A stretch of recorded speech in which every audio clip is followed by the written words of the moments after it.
Hello guys, welcome to Libra Philippines. So reading to for Libra, Sun, Moon, Rising, Venus, and Jupiter Libra. General love reading guys ha.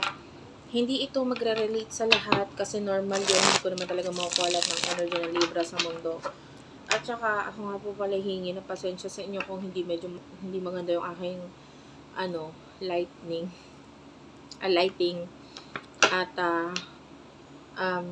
kasi kalilipat ko lang po wala pa pong masyadong kaayusan dito sa aking place, Anyway, pagpasensyaan mo na lang rin kung kada shuffle ko medyo aalog-alog yung camera kasi hindi pa po okay yung aking stand. Wala akong stand pa na maayos. So, kung ano lang po yung meron dito, pinagkakasya ko po muna, But anyway, hopefully sa mga susunod maging ayos na.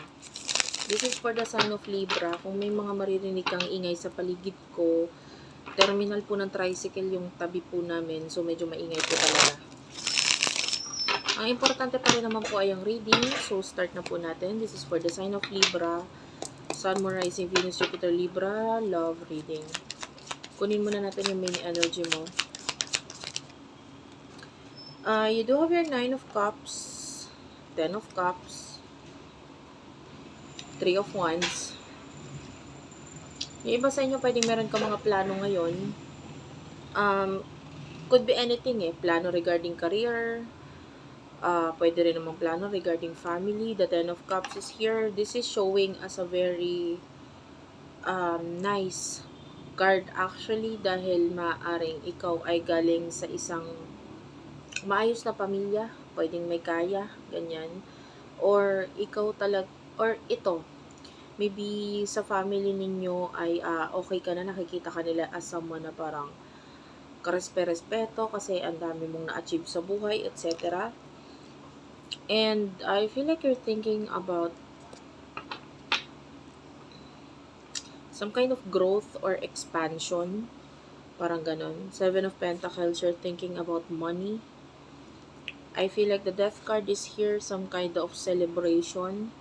Or may nakikita tayo na kahit paano nagiging masaya ka sa kung ano man itong bagay na nag-end na. Or malapit na mag-end sa buhay mo. And tell me about the person na nakakonect ni Libra, please, Spirit Guides, Angel Guides. Person na nakakonect ni Libra. For the sign of Libra, Sun, Moon, Rising, Venus, Jupiter, Libra. Person na nakakonect ni Libra.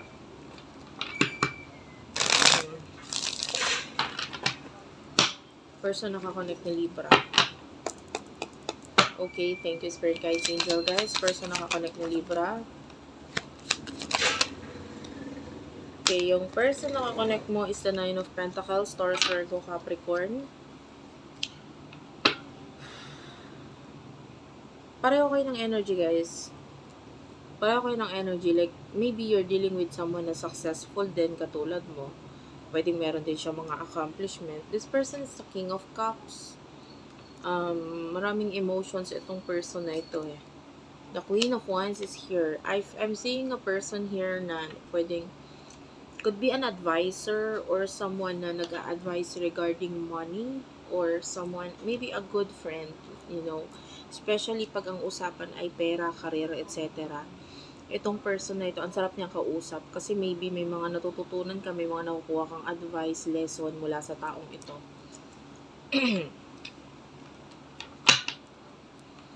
Ano yung emotion mo para sa kanya? Emotion mo para sa taong to? Emotion mo is the Page of Wands, 7 of Cups.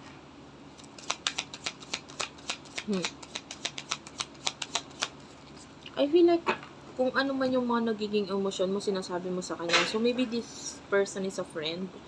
Kasi nasasabi mo sa kanya lahat ng mga nasa emosyon mo, galit mo, etc. Lahat yan. With the Devil, Capricorn energy. Kung ano man yung tumatakbo sa utak mo, sa isipan mo, kung ano yung mga gusto mo sabihin sa kanya, I can feel na nagiging open ka regarding dito sa taong to. So maybe you're dealing with a friend or a person na laging nandyan sa tabi mo, sa paligid mo. And this person, nakikita natin siya as someone na nagiging masaya ka or kahit pa paano naiibsan kung ano man yung galit mo, inis mo, sadness mo with regards to this person. Okay? Kumbaga, lahat ng maramdaman mo, siya yung nakikita mong person, like a home, you know. I feel like this person feels like a home in a way na, di ba pag nasa home ka, mas komportable kang ilabas lahat dyan.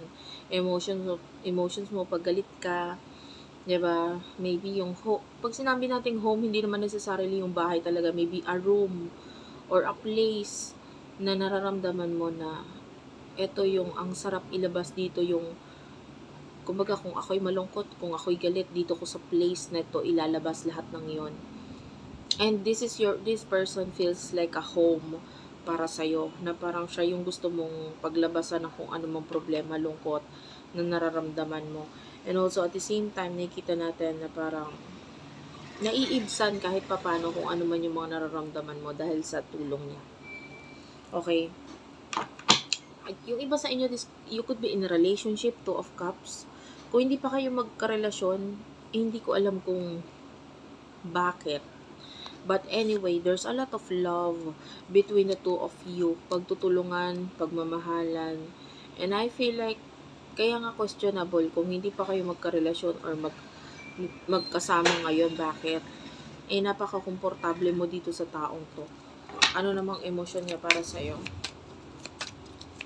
For the sign of Libra, please. For the sign of Libra. Okay. 4 of Wands is here. Aries, Leo, Sagittarius. 3 of Pentacles. 7 of Pentacles.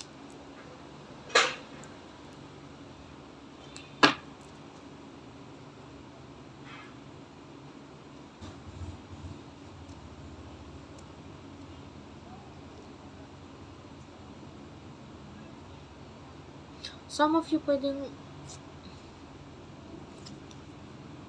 it feels like a past person. So, yung iba sa inyo, minsan na siyang lumayo or umiwas sa'yo.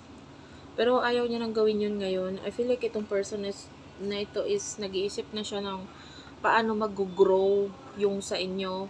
Like, pwedeng, if you're a friend, I feel like pwedeng gamitin niya yung pera para maging excuse, para magkaroon ng continuous or maayos na communication sa inyo. Like, this person wants stability with you.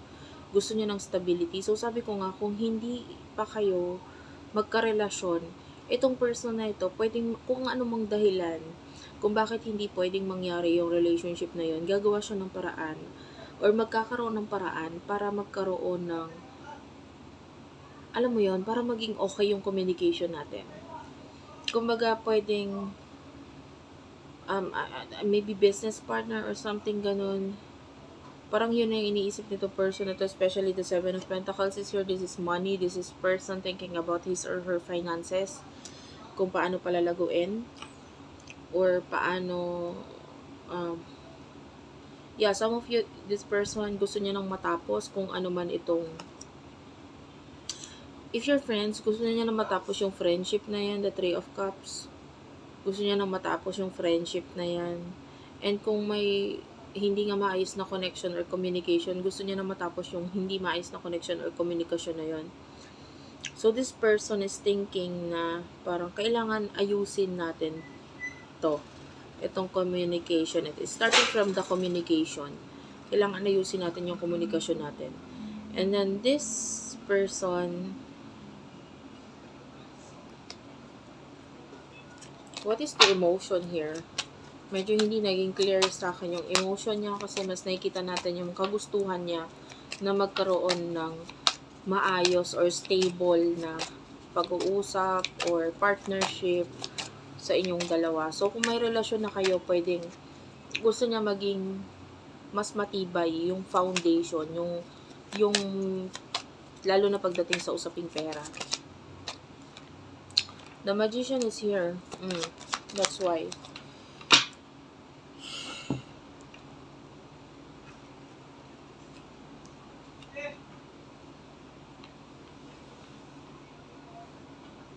I feel like may mga challenges sa inyong dalawa sa connection na ito kung bakit parang hindi niya masabi ang totoo. So, I feel like nagsisinungaling siya sa kung ano yung nararamdaman niya sa'yo. So, kung sinabi niya sa'yo na ito ang emosyon niya, hindi yun ang totoo. Hindi yun ang totoo. The Six of Wands is here. I feel like this person, and I can see a person dito na may shield eh. There's this shield over here. So, it's like a knight and shining armor. Pero, and it is showing like a statue kind of energy. Para siyang estatwa. So, I feel like hindi niya pinapakita. This person is pretending na parang wala lang. And, na parang, if you're friends, so, kaibigan lang turing ko sa'yo, kaibigan lang tingin ko sa'yo.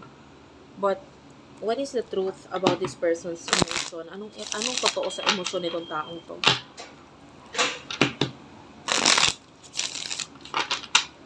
Anong totoo? Alamin natin kung anong totoo sa emosyon niya sa'yo. Anong totoo sa emosyon niya sa'yo? Spirit guides, angel guides, for the sign of Libra, please. Okay. Ang totoo is that this person, the Hierophant is here. You do have here the Hierophant. I feel like this person wants more than friendship, more than gusto niya na marriage, guys. The Lovers is here, Gemini energy. I want partnership, I want marriage, I want relationship na temperance, which is pang matagalan. This person is building, i-start siya gumawa ng action or something na maybe this is a new beginning regarding money, or maybe regarding sa inyong dalawa, new beginning na pwedeng nakakita tayo dito ng pagpaplano.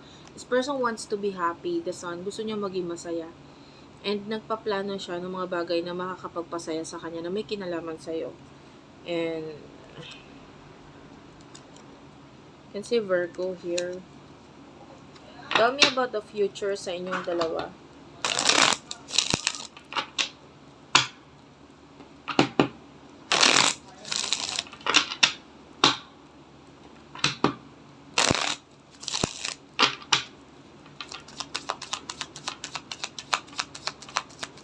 In the near future sa inyong dalawa.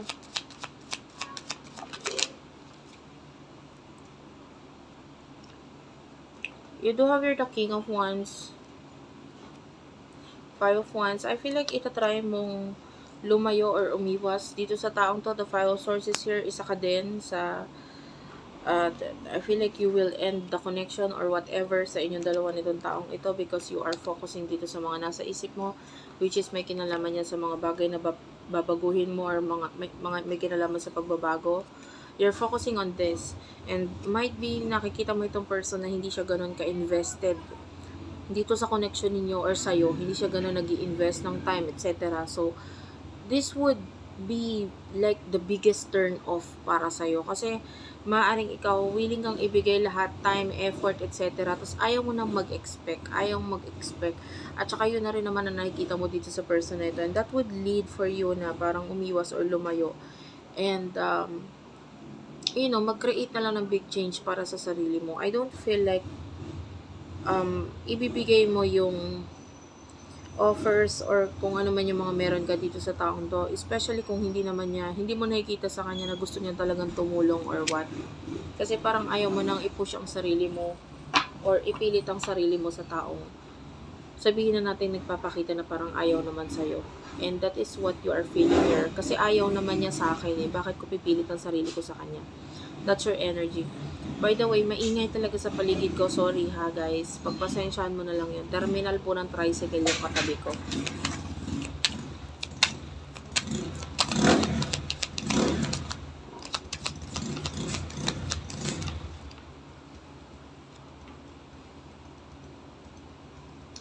So, tinatry ko, yan, hindi na siya umaandar. So, sige. You do have here the Five of Pentacles. This is your person. This is your person's energy in the near future. The Hermit is here. This is Virgo energy. This is Libra energy with the Justice card. Dalawang major arcanas na yon, tapos plus the 8 of Pentacles. Clarify the Justice and the Hermit. 3 of Cups and the 2 of Cups.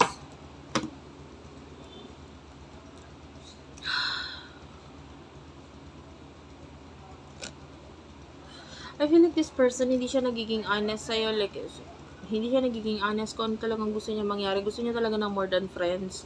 Pero itong person na ito is like, nagpapaka-focus siya sa career, sa work. And nahihirapan siyang i-pursue or ituloy ito. The 5 of Pentacles is here. Tell me about this.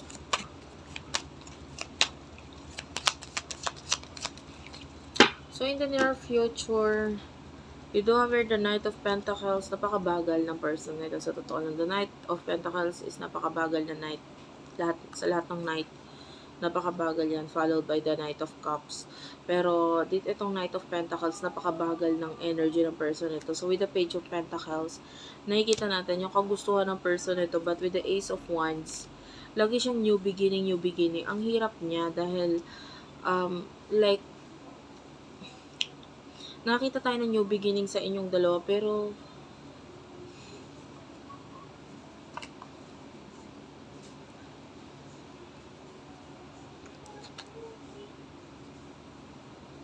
some of you,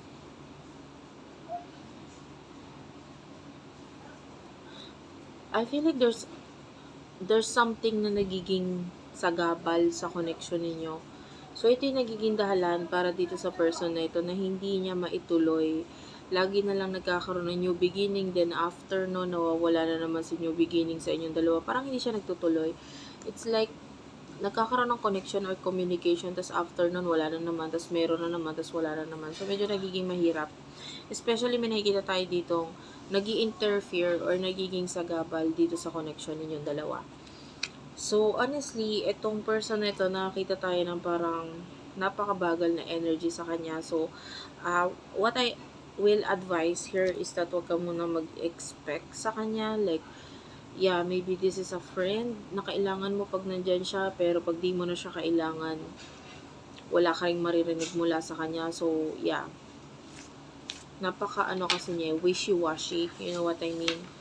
So, ayun lamang po ang ating reading for today. Thank you for watching, guys. I love you all and bye-bye.